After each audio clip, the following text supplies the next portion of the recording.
Sure. After the first session, we were across campus, and then we're trying to find coffee, and that kind of go. We're right in front towards my Japanese architecture and or gardens. And the landscape might be the gardens in the been to Japan. They do work too. Well, it seemed like it. Yeah, right. Went to Japan twice. Collected lots of Japanese stuff. It's organic there.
Good afternoon, everyone. Welcome to the third and last installation of this three-part call course.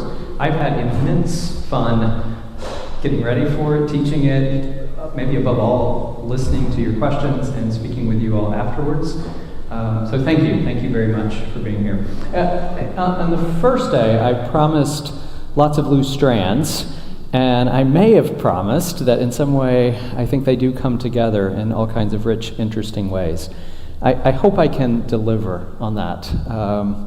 But let me first try to give you even a few more strands. One of the things that I'm really interested in as a historian is not just the production of a work of art, a painting, a piece of sculpture, a building in a particular moment, but I'm also interested in the reception history of that object, of that building, 10 years later, 100 years later, whatever the case may be. Because I think something really fun happens at that point, because at that point you're able to think about layers of associations and layers of historical engagement as different audiences have interacted, engaged that form in various ways. Okay, again, I realize it's a kind of abstract idea, so let me give you some concrete examples. So, this now very familiar work of art, installed in downtown Grand Rapids in 1969. Alexander Calder's La Grande Vitesse, often just simply known as the Calder. It's a stay-bill, a kind of funny designation. I don't think it would have occurred to a Renaissance sculptor to describe an equestrian statue as, look, this is my stay-bill. Of course, Calder coins that term because the work that he was most famous for were his mobiles. And so if you've got the idea that a piece of sculpture is expected to move, and now that same sculptor is making a work of art that doesn't move, well, right, we need a term for it. It's stable, right? So the stable here in Grand Rapids, the idea, La Grande Vitesse, the, I don't know, quick swiftness or something, like great swiftness or something like that, is, you know, some sort of vague reference to the Grand River, the Grand Rapids. Maybe that works, maybe it doesn't, but it certainly has become a deeply beloved part of Grand Rapids history. A couple of interesting kind of claims to fame, as it were. So when it was installed in 1969, not everyone was nearly as excited about it as everyone now is excited about it. And in some ways, that's a very familiar, sort of narrative of modern art that we've come to expect. that something new kind of pushes boundaries, unsettles us, inevitably provokes the question, why is that art? Or who thinks that's art? And often in some way associated with value, not just cultural or moral value, but also economic value. And then, sort of give it a decade or maybe 30 or 40, 50 years, and it will become this kind of deeply beloved mainstream sort of narrative of what art is.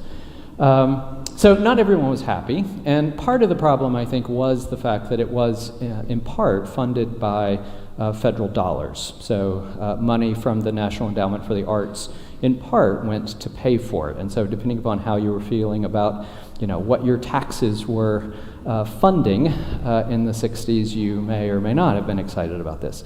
In any event, the fact that it is now part of the Grand Rapids, city seal suggests something about, the status of this object. In fact, already by the late 60s, there was really nothing kind of too edgy or revolutionary about the work within the larger story of modern art. So Alexander Calder certainly, was pretty provocative in the 1930s or maybe even the 40s, maybe into the 50s, but certainly not by the late 60s. So, the question is not, is this art? But now the question is really, is this appropriate civic art or public art? Or what do we want our public space to be filled with? What do we want that public space to look like? What does this possibly have to do with the history of Calvin's campus? 1969, of course, is right in the middle of that transition. So if we're thinking about this campus being built in the 60s, that transition complete by 1973 as the busing back and forth between the two campuses finally comes to a conclusion, then it seems to me that thinking about what are these larger questions of modernism and how do we want space to work in a larger civic context might be relative to how we're understanding Calvin's campus as well. If I expand this kind of frame just a little bit to think more generally about the Midwest, one might, for example, think about the Flamingo in Chicago. Very similarly cited, a very similar work, and in fact, ours is earlier. So, I don't know, in all kinds of ways, I think we sort of lose out to Chicago.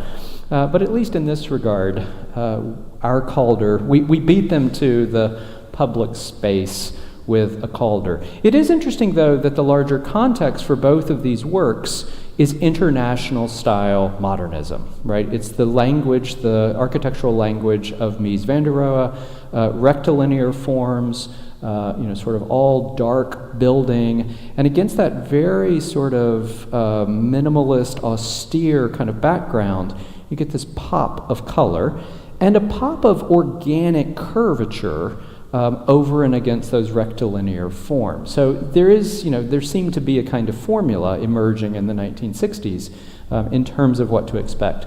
I will say that the last time I really kind of spent some time in Chicago looking carefully at this work, the Flamingo, it was just astounding to me. I also was particularly blown away by Mies's post office.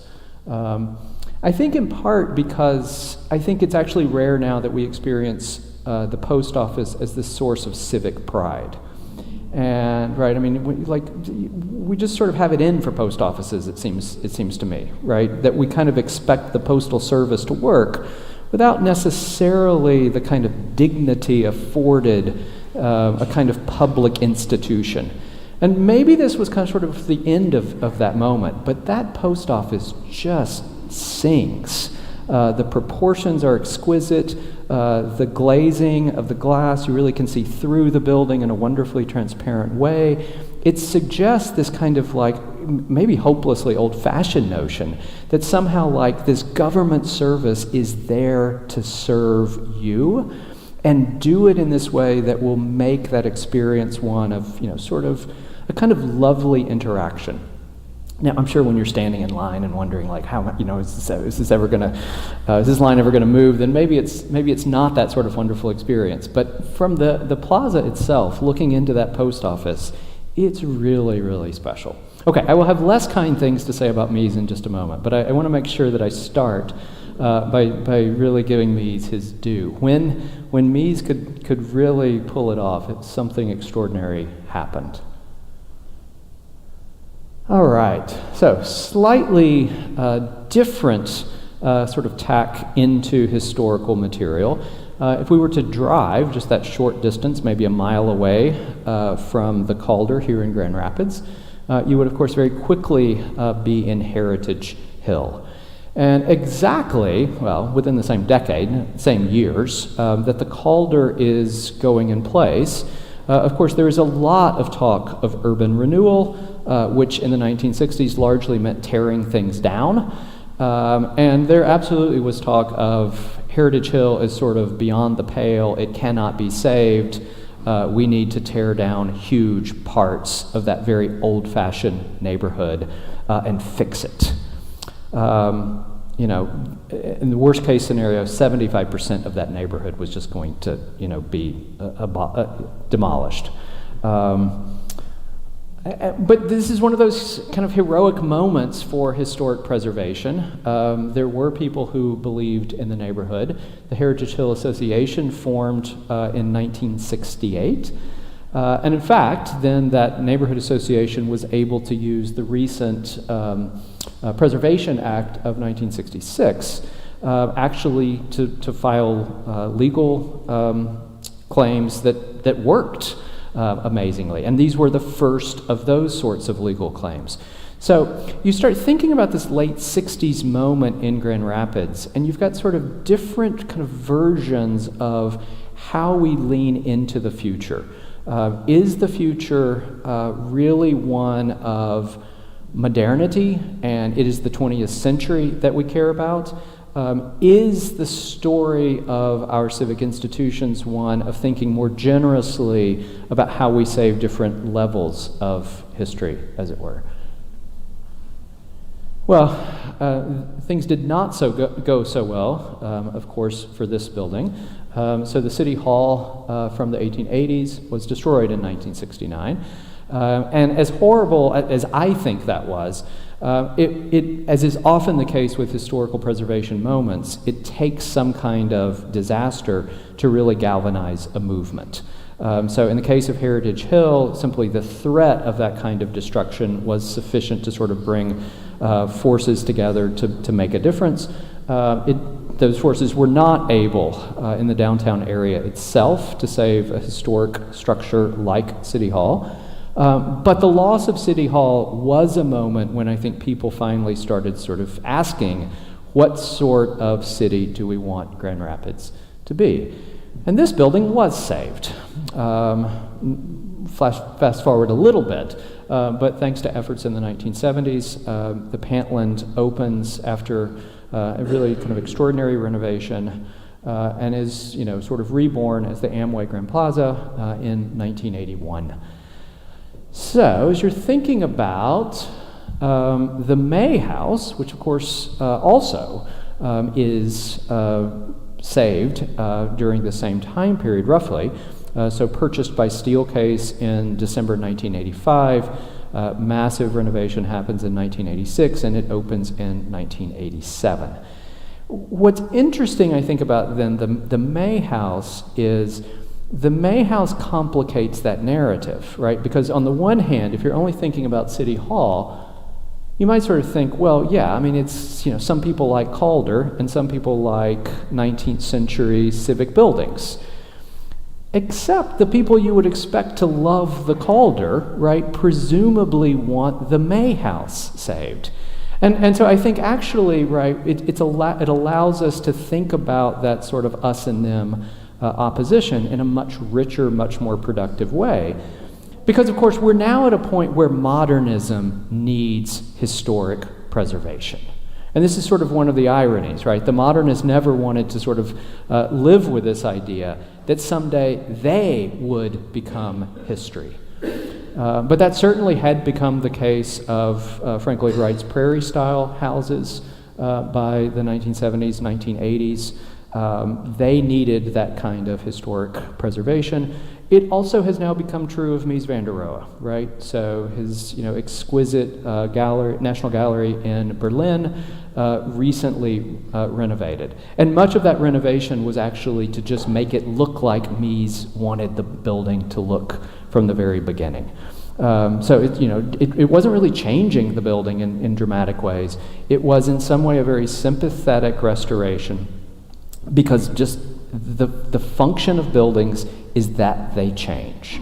And so one of the big questions this course is asking, and I hope it's a question that we as a Calvin community can engage very broadly, is what do we want to preserve from the past? What are we perfectly fine saying that has served its utility and we don't need to keep that desk anymore? And you think I'm joking, but I'm sure there are desks in Hemingway Hall that were there when many of you were there as students, right? So maybe it's time that that 50-year-old desk that we sort of say, okay, you've served your purpose well. Go in peace to wherever it is those desks go. But I'm really committed to the idea that lots of things have a kind of ongoing relevance and need to be preserved. And I think that's true in terms of the City Hall from the late 19th century. It's true of the Pantlin. It's also true of the May House. And I'm not suggesting that anybody was saying, let's tear down the May House. But it's actually a point that I think Nick, in a way, was getting at with his question about how do we understand ornament in Frank Lloyd Wright's prairie-style architecture, the point at which you don't have when you no longer have the surrounding neighborhood of houses that were originally there when Frank Lloyd Wright intervenes in this site, is the point at which you no longer really can understand what the May House was. It's not just about preserving the May House. You need to see the May House in relationship to the houses that surrounded it when it was constructed in 1910. And at the time we may have been struck by differences. In some ways we might be struck by similarities of what sort of suburban expectations of upper middle class life was in the United States just before World War I. All right. So if we can try to, as I try to bring this back to questions of Fyfe and Calvin, I was trying to suggest at the end of the session last week that this is one example of one of these kind of wonderful biographical connections between Bill Fyfe, as Frank Lloyd Wright referred to him by Fyfe, and Wright. And I was trying to make the case that even though it was never constructed during Wright's own lifetime, the Yahara Riverboat House from around 1905 was incredibly influential because Wright used it as part of the foundation for making the case that he got to those rectilinear international style principles of modern architecture before someone like Mies van der Rohe did. Oh, and of course that it's commissioned by Bill Fyfe's uncle, Cudworth by. This is exactly the kind of ongoing professional argument that Wright is having in the 1930s. So a major exhibition, effectively, Wright pronouncing what modern architecture is. It's put on at the Museum of Modern Art. Largely the kind of curatorial work of Philip Johnson, who goes on himself to produce international style buildings. Frank Lloyd Wright was included in the exhibition, but only very marginally. And at the time, Philip Johnson says something about as sort of dismissive as you can possibly say, or this is how Wright took it. Well, and it was clearly dismissive. He basically, in this kind of backhanded way, declared Wright one of the most important architects of the 19th century. Yeah, it's not exactly what Wright, wants to hear in 1930, that, he was really important 35 years ago. And so, this becomes really the kind of spark that instigates Wright's ongoing, sort of argument that he will make over and over again in various ways, that no, he has only begun. And of course, that was part of the problem with the prairie-style houses for Wright in the first place, that as long as his career was only associated with freestanding, residential, upper middle class, houses, that he was never really going to get his due in terms of changing the field of architecture broadly. Well, fast forward about a decade, so this is the early 1940s, another exhibition at the Museum of Modern Art, and this time Wright is much better represented in that show. And clearly, he's very happy about this. And what does he show at that exhibition? He shows this drawing. So that's what I mean in terms of how this drawing sort of gets pulled out over and over again to make the case that Frank Lloyd Wright really actually was hugely important in the period. And I've tried to make the case then that on both parents' side, William Fyfe had various connections with Frank Lloyd Wright. So some of those connections through his father, James Lincoln Fyfe. They're about the same age. Interestingly, they both, James Fyfe and Frank Lloyd Wright, both build a hotel in Tokyo that does not crash in the earthquake of 1923. One of the big differences, however, is James Fyfe does graduate with a very classical approach to architecture.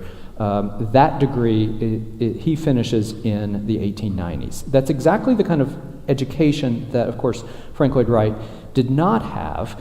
And I note that here because that's going to play out not in relationship to Frank Lloyd Wright, but that's going to play out in an interesting kind of argument in the 1950s. So just sort of file that away for a moment. I've probably not said enough yet about Bill Fyfe's mother, Hannah. So in many ways, I think Frank Lloyd Wright was particularly sort of, fond of Bill Fyfe because of Hannah. And so as Frank Lloyd Wright moves to Chicago in the late 1880s, and he's going to make his career as an architect, and effectively he gets apprenticed and learns architecture from the practice of architecture in the 1890s. It's not long before Frank Lloyd Wright's mother and two sisters also move to Chicago, specifically Oak Park, and there they become friends with Hannah. So Hannah is just between, in terms of age, just between Frank Lloyd Wright's two sisters. And Hannah ends up being friends with both of them. This is, I guess they're sort of early teens, so kind of 5 or 6 year period. And then at some point, Hannah and, is it Maginot? Yeah, they both go to the School of the Art Institute. I'm not sure if they were there exactly at the same time, but within a year or two of each other, they both end up going to the School of the Art Institute. So both, have these artistic inclinations of their own, to be sure. Hannah's super interesting in all kinds of ways. Just to give you a sense of her, she mistakenly receives a summons to serve on jury duty. And I say mistakenly because women were not serving on jury duty at the time in Illinois. She shows up for jury duty, and when she's told, she can just go home because she's a woman, she's furious and she sues and wins, I think, a pretty significant case in which women then are, sort of given this pleasure of serving on jury duty. But obviously, just another instance of the way in which you have a kind of system of exclusion. And you start thinking about, who opens up that system?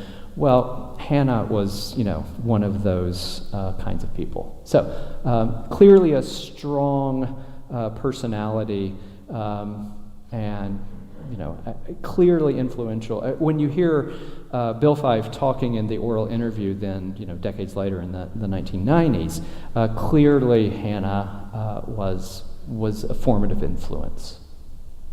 All right. Wright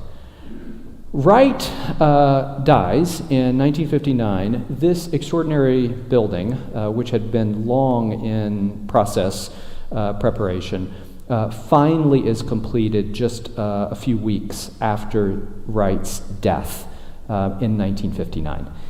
1959 is, of course, the year that Bill Fyfe delivers the original master plan for the Knollcrest campus. I don't know if anybody was sort of thinking about, Bill Fyfe at one point, 20 years earlier, studied with Wright at Taliesin, was a Taliesin fellow, but there's no doubt Wright was back in the news in 1959. His obituary appeared on the front page of the New York Times. This building got all kinds of sensational coverage. Even someone like Philip Johnson finally kind of had to concede that no, actually Frank Lloyd Wright mattered a lot.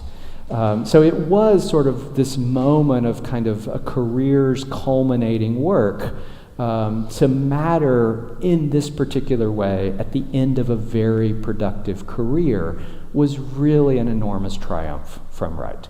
Or in terms of how we sort of account for those later years of Wright's career. So just to kind of underscore the fact that even though when we're talking about circa 1960, it's like 25 years earlier, Bill Fyfe is kind of a young kid figuring out what he's going to do with his life. That's the Taliesin sort of stuff. But there is a way in which, once again, Frank Lloyd Wright is the talk of the architectural community. If you're talking about progressive architecture in 1960, what does a modern progressive museum look like? There's kind of no way you can't talk about the Guggenheim. So whatever we do with this story, somehow I think we've got to bear these layers of meaning, these layers of associations in mind. All of which still kind of begs the question, so why did, President William Spoolhoff, how did he find Fyfe? What was he doing? Well, he didn't go looking for Bill Fyfe. He went looking for Perkins and Will. And I think he doesn't look for Perkins and Will sort of accidentally. So Perkins and Will, an architectural firm in Chicago, by this point, an architectural firm particularly known for the most progressive form of architecture as applied to educational context. So that largely rested on the reputation of this innovative building from 1940, a building that's often credited as the first instance of an international school modern architecture approach to any school, but in this case an elementary school. And it's not just that we're thinking about sort of very clear minimalist sorts of massing and lines. As you can see on the image on the right, there was also a way in which it was married to a more progressive sense of education generally. So ideas of transparency and daylight. How do we get a lot of natural light into each classroom? Each classroom was increasingly sort of identified as an individual unit. So classrooms could get outside, without having to go down the hall to the front door. There's sort of this interaction between outside and inside. The scale of classrooms, so if you think about the height of those windows, the scale of the classroom was, much kind of lower to the ground for smaller kids. Many kind of principles that we kind of now easily associate with just sort of good educational practice, maybe especially in a Montessori context. Those were the kinds of ideas that in some way this school was trying to pioneer. Well, that was 1940. So by the time we fast forward to 1956, right, 16 years later, it's not necessarily that Perkins and Will is the innovator, but now they've become sort of the mainstream version of, if you want a progressive school, Perkins and Will should be on your short list. And so, they had a number of high schools by this point, a number of colleges by this point. They really had kind of leaned into that area, and they were successful. I love these images because I think they suggest something of the spirit of these buildings that maybe we don't quite sort of get in quite the same way today. That photograph on the left, that's what I mean in terms of the school really was buying into a new vision of education generally, right? That if you want creative adults, you need creative art classes, right? And so an entirely new kind of conception of what American leadership in the world would look like, and it would start at a very, very young age. The promise, the aspiration of modernism was not just architectural. The promise, the aspiration of modern architecture was absolutely social, right? So it's the post office from Mies a couple of decades later. It's this vision of transforming society by, helping kids be their creative selves. It's this kind of deeply optimistic commitment to the idea that art can show us a different way of seeing, and if we have a different way of seeing, we can live differently as a result. Okay. Let me just give you a couple of examples of architects that Bill Spoolhoff later, in kind of offhanded comments, suggested he would have liked to have had as architects. So I don't want to read too much into this. I'm not suggesting these were like literally on the short list. But I think he is serious when he's suggesting these were the kinds of ideals he had in mind. The first, Minoru Yamasaki. Yamasaki was in Michigan, at least a fair amount in the 1950s, and did end up designing a number of buildings on the campus of Wayne State University. So, not entirely crazy. If you think you don't know Yamasaki, in fact, you do know Yamasaki.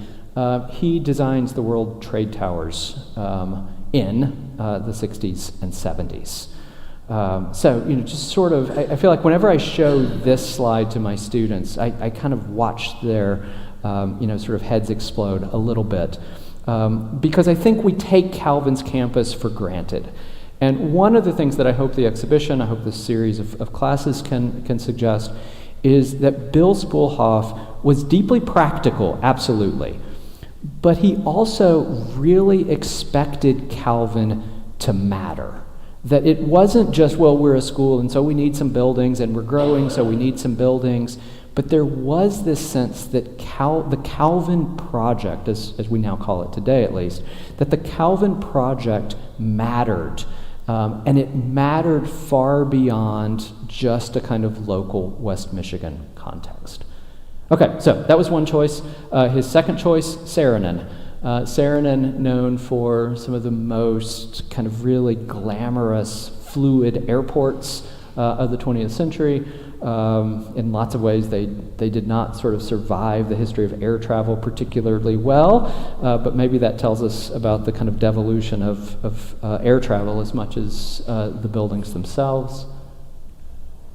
And again, Saarinen. Saarinen is the architect for the St. Louis Arch.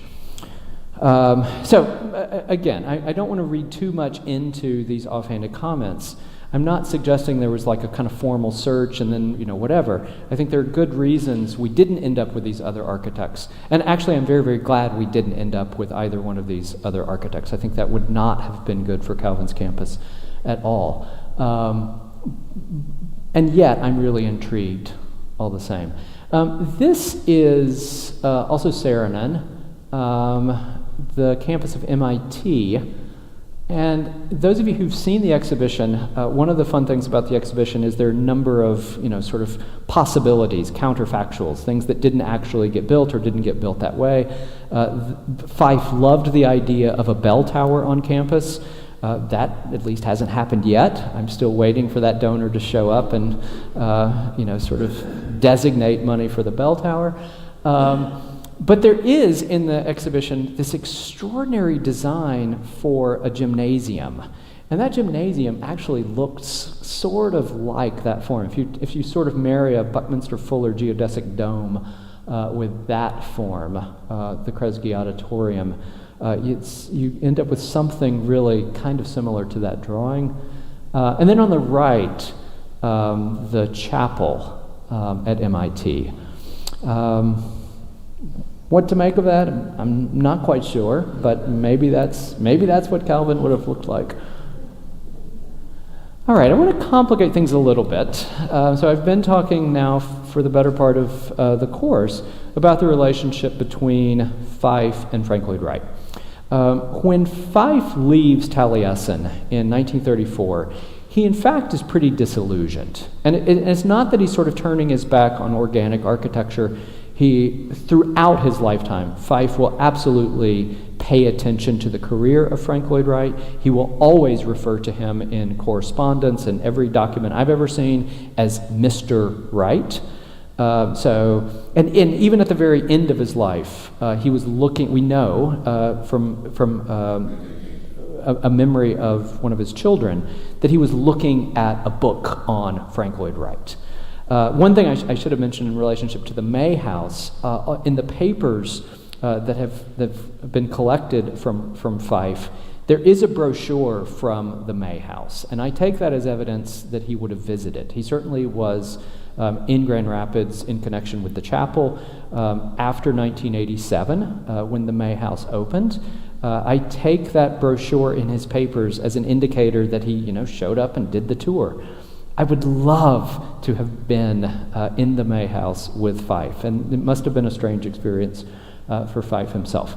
Okay, so there is that relationship, and that relationship clearly is formative for Fyfe throughout his career. But as I just said, when Bill Fyfe leaves Taliesin in 1934, he's not on board anymore. And I think, he's frustrated for a number of reasons. He went to Taliesin thinking he was going to get an architectural education. And instead, he spent a lot of time in the garden, a lot of time doing kind of hard labor across that farm, and not a lot of time actually getting sort of architectural instruction from Frank Lloyd Wright himself. So in some ways, after a couple of years, he feels like the whole kind of reason he went to begin with was a sort of switch and bait, that the experience didn't deliver what he was sort of, at least what he was expecting. It also was a little bit more complicated because Fyfe had been sent back to Oak Park to produce images for the Blue Parrot Cafe. And this is really fascinating to me because it suggests that Wright still kept tabs on what was happening in Oak Park. And not only was he thinking about his reputation at the Museum of Modern Art through various exhibitions that he was part of, or as he thought, not sufficiently part of, but he also was concerned about his reputation in Oak Park, that he's sending one of his fellows to decorate the wall, and the idea was that various Frank Lloyd Wright buildings would be painted on the wall of this kind of local diner restaurant. I think one of the reasons that Fyfe would have been chosen, of course, is because he grew up in Oak Park. Also, I forget if I've shown you this, maybe I haven't shown you this, but Fyfe ended up producing some of the designs for early Christmas cards, I think 2 years, certainly 1933. He produces the design for the Christmas card that would become effectively the official Taliesin season's greetings thing. So he had a style that Wright thought, was sort of appropriate to Taliesin, appropriate to Wright's kind of larger body of work. It makes sense then that Fyfe is sent back to Oak Park to sort of manage Wright's career by creating effectively a canon of these 12 buildings. Except Wright then writes letters to Fyfe and is upset that he's not at Taliesin. And that just kind of is one of the final straws for Fyfe. You send me to Oak Park, you want me to do this, kind of small little project that's all about sort of, setting you up as this master architect so that Oak Park people will remember you effectively. And then you write me this letter that says, why am I taking so long? And, why don't I get back to Taliesin sooner? It feels pretty petty, actually. But it's interesting that it's not just the correspondence, and there is correspondence that documents it from the 30s, but it also then shows up in the 1990s oral interview, now housed at UCLA, as Fyfe is remembering the experience. I think it was petty, but I think it was actually the very kind of petty nature of this, slight sort of bickering that, again, was the final straw for Fyfe. And Fyfe is like, I've got to go learn how to be an architect. He actually buys a farm with his brother. They go into farming together. He's still doing some design work, but he's not trying to make it as an architect on his own yet. Then there is a family tragedy, and his brother and his sister-in-law are killed. And his brother has a handful of children, and I forget 3 or maybe even 5. Bill Fyfe and his wife then adopt these nieces and nephews. And so suddenly his family is now much larger. It's at that point, and it's still the 30s, so the economy is still, sort of not particularly, it's not yet thriving. But he does that's the point at which he says, okay, I've got to figure out how to make more money. He returns to architecture in a more serious, full-time manner, and he joins the practice or kind of informal partnership with Paul Schweiker. Paul Schweiker is super interesting as an architect. I'll explain more in just a moment. I went on and on last week about the May House and how if you've never been, you've got to go, and if you've been 6 times, then you need to go again, and it's wonderful. All of that's true. Let me also put a plug for visiting this house. It is now open to the public. It's in Schaumburg, so a suburb of Chicago, not too far from the airport. So I don't know, if you have any excuse to be anywhere near this house, look it up online, figure out what days it's open. I don't remember. I don't think it's open every day. Figure out when it's open. It is absolutely worth a visit. And actually, I think if you're trying to understand Bill Fyfe as an architect relative to Calvin's campus, I think this house actually is much more helpful than all of the Frank Lloyd Wright stuff. Maybe excepting Taliesin. But again, over and over again, if you show up at Calvin expecting to find Frank Lloyd Wright, you're going to be confused. If you show up at Calvin expecting to find Paul Schweiker, you're not confused. I will warn you, it's a house that doesn't immediately impress you. And if that feels familiar, that's a first kind of similarity. So you show up, there's something very it's not in any way a bad house from the very beginning, but it's sort of like, oh, okay. And that was my initial impression. An hour and a half, 2 hours later, by the time I left, I was head over heels in love with this house. It is maybe the finest house I've ever experienced in terms of materials. There is just a purity about it in terms of materials. It is brick, 2 kinds of wood, and that's about it. And you see those materials. So there's not a lot of, this is covering this up and you don't understand what's behind this. There's a legibility, there's a kind of transparency to the building. You can just absolutely figure the building out. The living room takes shape around this massive fireplace. Again, absolutely, that could be on Calvin's campus. You walk in that and it just feels incredibly comfortable, reassuring. It also feels very familiar. Relationship between inside and outside works exquisitely well. It's really a lovely building. To give you an example of what so that was Paul Schweiker's own home and studio. This is an example of a building that Schweiker and Bill Fyfe designed together. So the original project from 1936, Third Unitarian Church in Chicago, that initial project included only this end on the right. So that's the part that Schweiker and Bill Fyfe designed together. And in fact, Paul Schweiker also has an oral interview archived at UCLA. And when he talks about this building, he gives all the credit to Fyfe, including why they got the commission for the building in the first place. This building is just, a mile or 2 from the Unitarian Church in Oak Park. I was sort of wondering, why would there be 2 Unitarian churches sort of so close together? Getting a tour of this building from a member there, it was very clear why there are 2 different Unitarian churches.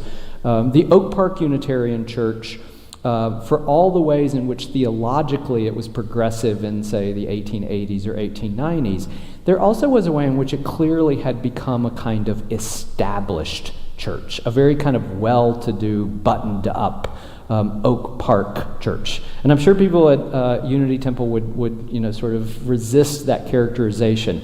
But you go to Third Unitarian Church, and there's no buttoned-up quality to it at all. They're absolutely kind of clear that the history of their kind of presence in this neighborhood in the 20th century was all about, sort of issues of social justice, leaning into a community that's surrounding them that's very diverse, certainly not majority white. So in all kinds of ways, this is the kind of young, kind of plucky version of a Unitarian church, whereas the Oak Park church, was a kind of much more kind of proper version of a Unitarian church. Hannah remained really very much part of, Hannah and James Fyfe both, but especially Hannah, I think, remained a kind of central pillar of that Unitarian experience in Oak Park at Unity Temple. This actually feels, I think, much more like Bill Fyfe himself, entirely unpretentious, entirely down-to-earth, unassuming. So he returns 20 years after the original building in 1956 and adds this part. And I will say that it's not, I think now it is an extraordinary building, but it's kind of a building that you sort of want to squint at just so that you can imagine it being an amazing building, but it's not exactly an amazing building. And it's not an amazing building for a number of reasons. All of this sort of folds back, and eventually there's a balcony. There's sort of one balcony on the side and then a balcony in the back. And there's really just no way to make much of the building accessible. Right, so you go up like 3 steps, and then you walk, and then you go up like 6 steps, and then so it's not just that there are 2 levels, and it's hard to join the 2 levels, but you've got sort of 2 levels with sort of 2 levels in between. And so the building ends up being really chopped up as soon as you need to get somebody through with a walker or a wheelchair, it just doesn't work. And again, right, that sort of idea of accessibility is kind of deep in Third Unitarians' DNA. So they're trying to, but it's really a kind of vision of Fyfe's architecture that doesn't quite work. Yes, you will see Confucius next to Jesus, and you're in a Unitarian space, to be sure. Okay, but this is why I make a big deal of this building in relationship to Calvin's campus. Thinking about the relationship of these walls and the way in which we really understand that not as a wall, but almost as sort of planes that have been pulled apart to allow the insertion of glass, almost in this sort of accordion-like manner, that ends up being a lot like the kinds of forms that you find especially on the Science Building, to some extent maybe North Hall as well. But absolutely, I think those buildings have a lot in common. And so if you're looking at that, sort of trying to think, okay, where's Frank Lloyd Wright here? I mean, there is some relationship to land, etc., but it certainly is not it's a building that doesn't feel particularly horizontal. It's a building that in all kinds of ways, I think Wright wouldn't have really sort of recognized or understood. It's a building that I think Paul Schweiker would have understood very well. Also during the 1930s, Bertrand Goldberg is working alongside Paul Schweiker. And again, Goldberg may not be a name that you're familiar with, but you will know these iconic buildings. Goldberg's masterpiece, Marina City in Chicago, just on the Chicago River. Goldberg, fascinating. He's born in Chicago, but he's like 18 years old, decides that he needs to go to Germany to the Bauhaus and study with Mies van der Rohe. It turns out the 1930s is not a great time to be in Germany, so that doesn't last long. He's soon, I think by 1934, back in Chicago, and he's working with Paul Schweiker. And that's the same time, of course, that Bill Fyfe is there working with Schweiker as well. If you're thinking about how we get from Fyfe at Perkins and Will as sort of expert in educational buildings. It's not on the premise of sort of iconic buildings like Marina City. It's not the Guggenheim. It's actually buildings like this. So this is Rockford University. If you're ever in Rockford, Illinois, absolutely, please go visit Rockford University. It will feel like you've kind of stepped through some sort of alternative universe, and you're standing on like Calvin campus, only not Calvin campus. So you absolutely will recognize buildings all over the place. I will say that I found the experience incredibly, demoralizing, maybe even depressing. And I say that because it's just clear that Rockford, as the institution that Rockford College has become, is just no longer an institution well served by Bill Fyfe's buildings. So they are largely fighting against those buildings. It's a school that has really kind of become a kind of vocational, sort of almost community college. And so now they're in this kind of weird position of trying to make a case of why these buildings that no one now experiences as modern somehow relate to this very kind of professional, pragmatic approach to education. And so whereas I think there's a way in which Bill Fyfe's campus brilliantly still serves a liberal arts university, even a liberal arts university with lots of professional programs, you hollow out that liberal arts sensibility and you're left with what feels like a failed modernism, right? Like, I get how these buildings would have looked progressive like 50 years ago, but now they just kind of feel leaky. And my visit to Rockford University was the point at which I realized, just in a very immediate manner, buildings change. And if a campus is going to be organic, someone has to show up 5 years later, 15 years later, and lean into that campus in a new way. The point at which you just finish a campus and then leave it for 50 years will do no one any favors. And I think if you visit Rockford University, all of that will make sense. Lots of water problems. Their school color is purple, which has nothing to do with this architecture, but they've really, kind of tried to make purple fit with this architecture. So lots of purple petunias everywhere, purple signs everywhere. Some things just get painted purple for no reason. It's really a peculiar campus in all kinds of ways. Fyfe did design the chapel. That is the chapel.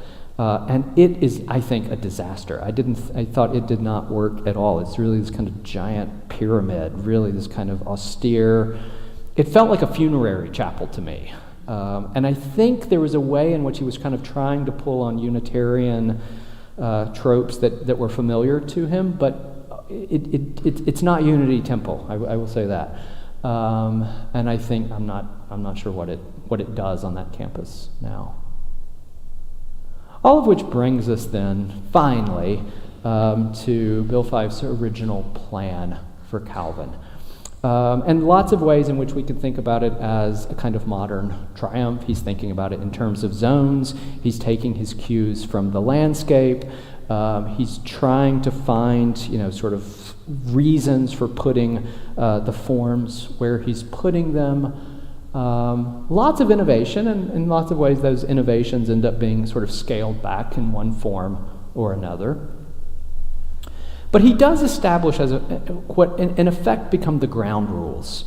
And in contrast to the experience of Rockford College, Calvin College really did an extraordinary job of building a relationship with Fyfe, a relationship to the campus, a relationship to those buildings, and the degree to which Calvin's campus is clearly loved. I think that when people step foot on campus, and I hear this over and over again from students. I say, so how did you decide to come to Calvin? What was that sort of process like? And over again, I hear some version of, I don't know, I just visited and it felt good here. I could see myself here. I was comfortable here. I liked the way people were on campus. They say some version of that over and over again. And I think in some ways they are responding to something of Fyfe's architecture, to Fyfe's vision of campus. I think it is a campus that is just a community that has loved its campus well over the past 50, 60 years. And that is really no kind of small thing. It is easy to take that for granted. Most colleges have not loved their campuses. And that commitment to the idea of organic architecture, I think, has been really potent. It has provided a rich way of understanding the life of this community. I think it grows out of a deeply reformed belief that all knowledge is connected, right? Because all truth is God's truth. And so the idea that you don't privilege this building over this building, this department is not more important than this department, that in some way it is the community as connected, that in order for us to do what we need to do, there is absolutely an essential connection between us and place, between us and other people, between our intellectual interest and other intellectual interest. And that in some way, this project is necessarily communal. Obviously, Fyfe's Unitarian sensibilities were not Spoolhoff's Reformed sensibilities, but somehow they understood each other on that point. All right, if I have more time, we could talk about this. Some of you have heard me talk about this in another context, so I won't say too much about it, other than just to flag it as there were at least some critics who questioned the idea of modernism, right? And so if we're thinking about Spoolhoff's vision of this is going to be a modern campus, this is going to be a project that is not just backward-looking.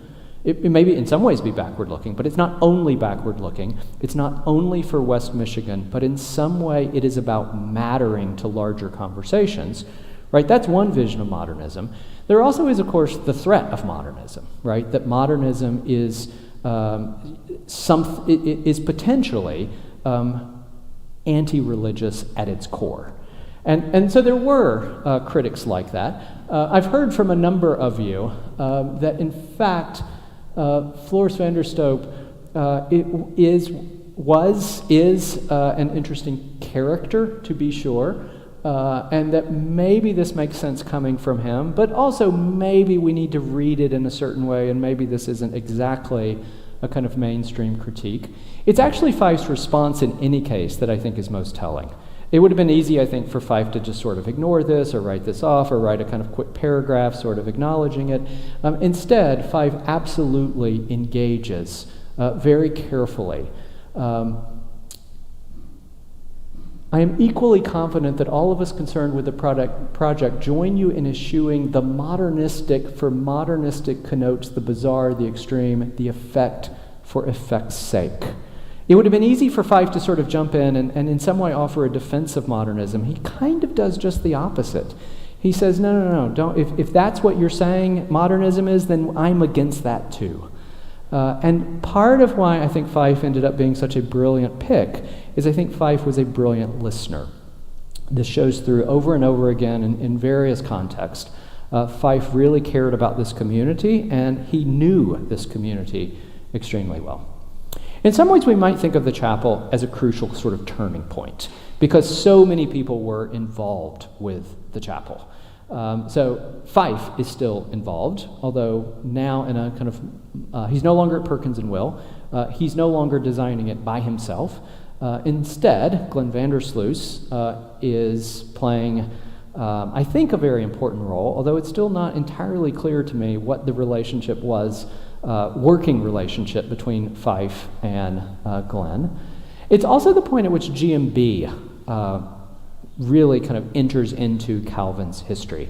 And GMB would go on, still is, the crucial architectural partner for Calvin. This is their first kind of foray onto campus. And because Frank Gorman redesigns the plaza, which was failing in all kinds of ways, largely due to water issues, but in the early aughts, he redesigns the plaza in 2007. Many of you will know it's now heated, which makes snow removal in a very tight spot much, much easier.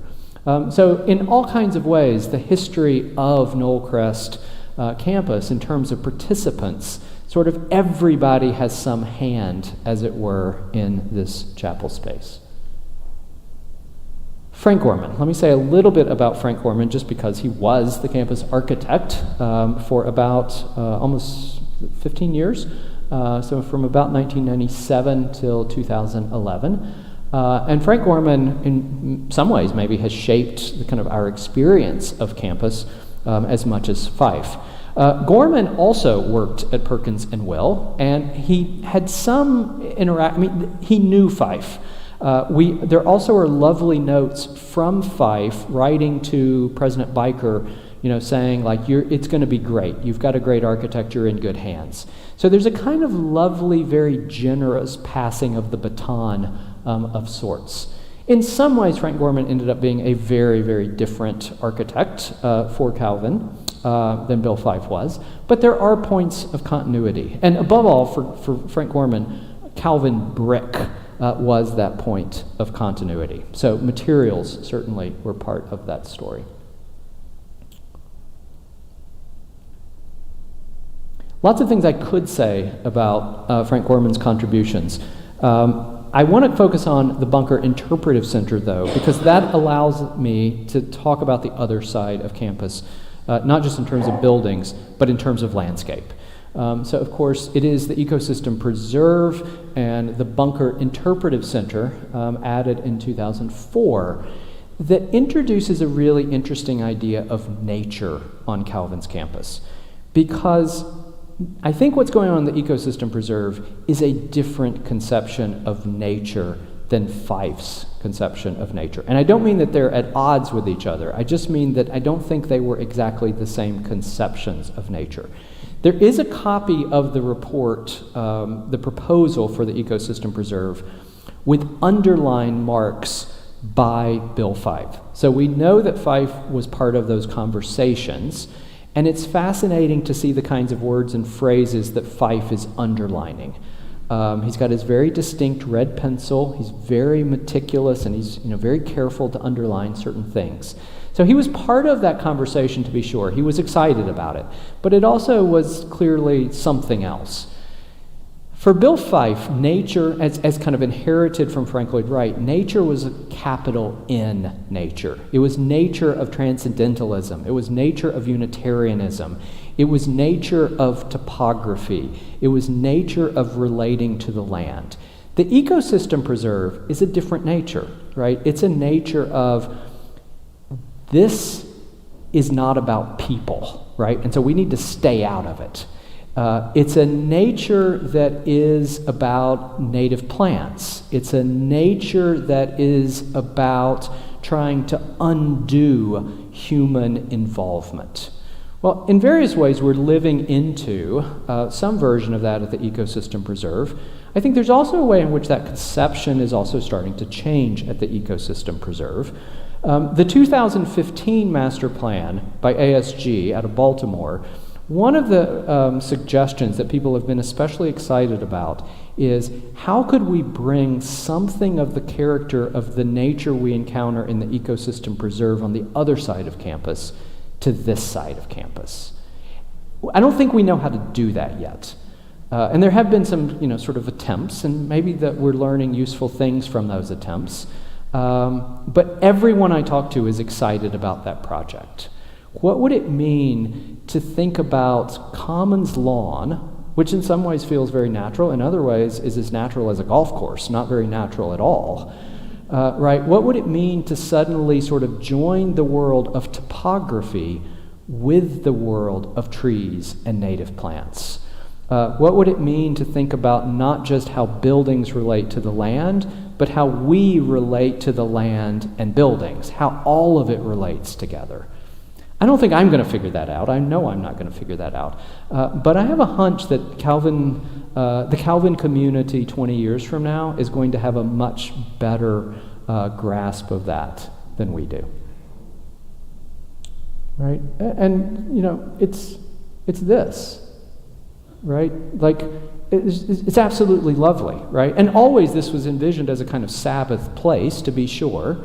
And it's not that the Sabbath is every day, but there's also a way in which Sabbath sensibilities is supposed to, those sensibilities are supposed to inform all of our lives. So how do we get some of that over here? I think that's pretty fun to think about. Okay, in some ways this is the perfect slide to end with. I am going to just show you a quick kind of preview of what happens next. Commons Union. So this is the latest vision of what could replace Commons and the Commons Annex.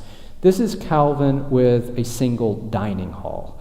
It turns out that Calvin operating 2 dining halls is incredibly expensive. So if you're wondering, like, okay, in the midst of lots of pressing competing financial pressures, why would we be trying to design this building? Because this building saves something like between $1 million and $1.5 million a year just by a single dining hall. That is a substantial amount of savings, to be sure. There also is an energy plant that needs massive amounts of work and will have to be done. And as soon as you start intervening here, why not intervene here? So there are lots and lots of good reasons to do this. I also will say, I think one of the good reasons is Commons Annex is not a successful building. There are aspects of Commons Annex that I love, but I think it is in the category of that 50-year-old desk that we don't have to hang on to anymore. In terms of the architects, GMB is part of the team, but Centerbrook out of Connecticut is actually doing the lead on the design work. And if you're interested to know more about what Centerbrook, what they do, their website is terrific. I've just pulled one example of their building, the forestry building on Yale's campus, which I visited a few years ago and was I was completely taken by it. I think it's an extraordinary building. The general reception at Yale's campus has been very positive for this building. One of the things that Centerbrook is very good at is thinking about context. How do we relate to what is surrounding, what we're surrounded by with this site? Centerbrook is very good at that. Another way to say that, Centerbrook is very good at listening. And I mean that literally listening. They listen to any number of inputs, but also listening to the built environment itself. As a kind of coda, I will just say this in terms of Yale. I've made quite a big deal about Paul Schweiker today. Paul Schweiker ends up going to teach architecture at Yale in the mid-1950s, 1953, I think. It turns out that it did not go well. He was only there, I think, 3 years. He was not hugely liked, although it was not really his fault, I think. The core curriculum in architecture was changing, and he really didn't have anything to do with that, but it was unpopular, and he got, I think, a lot of the kind of negative feedback over that. The reason this is interesting is not just sort of, pedantic curricular details. It's interesting because the arguments were, what is modernism? And the version that people were not excited about at Yale, but a version that I'm sure made sense to Paul Schweiker, was about materials. And so everybody agreed it was time for Yale to finally abandon the classical Beaux-Arts tradition that Yale had been teaching really up until that point. And so the curriculum was going to say, okay, to be an architect, it's no longer about being able to draw ionic capitals and understand traditional versions of proportion, but in a modern 20th century world, we are going to reconceptualize what an architectural education is. There's a moment when that reconceptualization of architecture is all about concrete and wood and other materials, what does it mean to work in those materials honestly? And Yale wasn't interested in that. They didn't want that curriculum. Paul Schweiker ends up moving to Carnegie Mellon and was the head of Carnegie Mellon's architecture program for, I think, about 15 years. So that's why I don't blame it on Schweiker. I think there were other arguments playing out at Yale that really had nothing to do with Schweiker, and I think there was no way any individual maybe could have, he got caught between the crossfire, I think. And so he kind of got through that interim, he cleared the way for the next version of modern architecture, and he goes to Carnegie Mellon. But I say that because, again, by way of adjacencies, that's the world of Fyfe. There's a Zelig-like quality to Fyfe, that Fyfe is in the middle of exactly the right circles at exactly crucial moments of American history. Whether that's Taliesin in the 1930s, whether that's the world of, sort of colleagues playing out in terms of the 1950s, it is a legacy that absolutely we as a community should be proud of. And I think the challenge is figuring out what do we do with that legacy. Thank you all very much. I've had immense fun.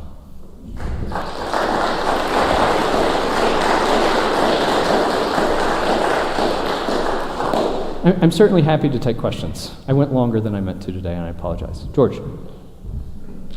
Fyfe's response letter, he said the whole campus, with one exception, fit this idea of developing community with faculty, students, and all. What was the one exception?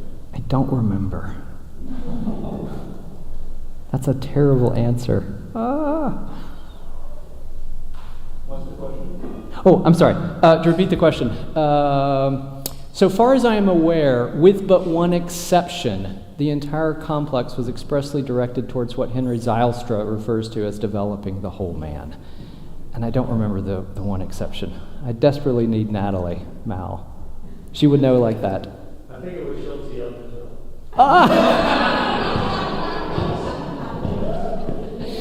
Schulte Everveld is a nomination. It's fantastic. George, I will try to hunt that up because it's a good question. I'm sorry I don't have a good answer. Other questions? Please. I have to agree with you about the Commons Annex being less than successful. Yeah. I've always been in love with the original Commons. I'm wondering, will any of it remain with the new design, or will it all be? Yeah.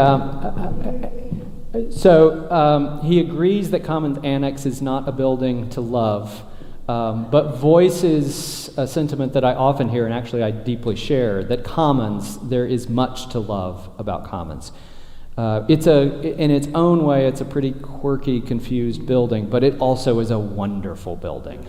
I totally agree with that. And actually, I think it was a much better building before Commons Annex came along. I share that sentiment entirely. No, it will be just torn down completely. That's the bad news. The good news, and it may have been even what's behind your question, the footprint is similar, and some of the kind of design ideas of that building will be built into the new building. Centerbrook actually was really taken by Commons from the very beginning. And there were a few months when they tried very hard to come up with a plan that would save Commons. The challenge, very quickly though, it would need so much refitting inside, it didn't make sense from a cost standpoint. Whatever gains you would get over sustainability were quickly going to be diminished. And one of the big challenges is it would also commit you to a certain level that was hard to work with. So you quickly then end up once again with the problem of Third Unitarian, of trying to navigate lots of different levels. And it was just going to feel sort of higgly-piggly, as it were. My hope is that when we walk into the new Commons building, I hope there is a way in which the original Commons, I don't know, is it the ghost, the spirit of the original Commons is still there. I hope we don't get the ghost of the Commons Annex, but there unintended consequences, those are real things too. It's hard to tell from the model if it will lay into the land in contours the way the original Commons does. It may not quite as much. It will, though. It does still do that. And part of the way it does that, there is a retaining wall here, but not dramatic, I think. I think Cinderbrook is very sensitive to grade. They don't think of grade, they think of grade as an opportunity, absolutely an opportunity with challenges, but they don't just think of grade as, sort of problems to be solved with bulldozers, which sounds like a kind of given. I was part of the team that interviewed 3 potential architects for this project, and literally one of the 3, their proposal was to build toward the science building, and to just get rid of the grade. Like, just bring in bulldozers. That was their solution. I'm happy to say that was the point at which no one on the committee was interested in, that proposal any longer. But just that someone would show up to Calvin's campus and so misunderstand Commons lawn, yeah. We have to end on a happier note than that, though. So, another question. Yeah, in the back, yes? How does the drawing on the bottom interface with the picture on the top? Yes. So, good question. What I'm showing you on the top, this arc is. There have been various versions of this, and I think this still. I don't know what happened right here. There's more arc to that. One of the things that is the challenge of Commons Union, so the original vision for Commons Union, I don't know, this would have been 5 or 6 years ago. Not the original, what do you mean by original, right? The version that was 5 or 6 years ago was for a very large building. It was a 2-story building, and much of the rationale for that 2-story building is because you need to be able to accommodate, I don't know, whatever the number is for dining, and then you need to be able to accommodate basically the same number of students not in the dining hall. The enormous innovation of this version is it's now a single-story building, and anyone can access the eating area. So, right, if you have a dining card, you would swipe to get in the food.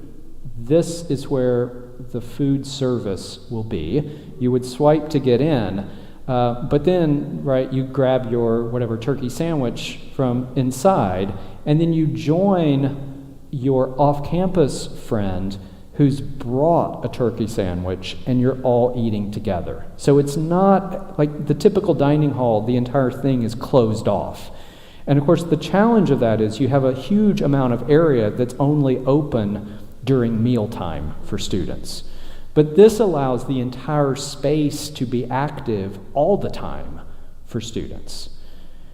Now, all of the people in food design will tell you that this will not work at other campuses, right? Because someone would swipe in, grab 2 turkey sandwiches, go out, right, give the other turkey sandwich to the person who doesn't have the meal plan. I am sure we will have some of that at Calvin, but everyone is working from an assumption that we can make it work at Calvin in a way that you couldn't make this work at Michigan State or wherever. We'll see how that goes. But I'm excited about it. And it's not just a name. So Commons Union, there really is a vision that this is a place where the Calvin community is together. And I think actually in terms of how we've promoted the fundraising of this building, I think we've not even done enough with that narrative.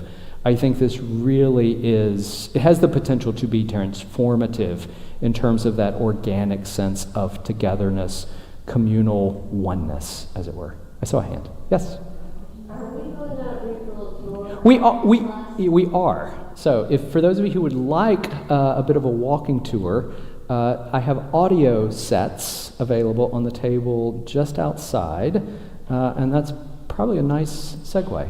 Again, thank you all very much. I've had lots of fun. Oh, no, sorry, Nick has a question. part of it speaks to the fine arts building, and part of it speaks to the science building. So it's got conversation in two directions. Yeah, Nick's observation that the building speaks in multiple directions to multiple buildings. So on the one hand, right, it's this is speaking to this. On the other hand, this is speaking to this. I think it also solves a problem. I think this space between Commons Annex and the library is largely unresolved.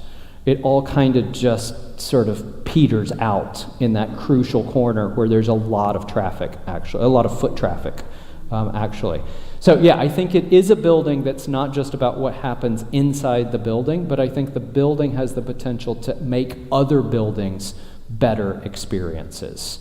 That's what I was trying to get at in terms of, I think Centerbrook, they're very good at listening and thinking about how one building listens to other buildings. They're very good at that.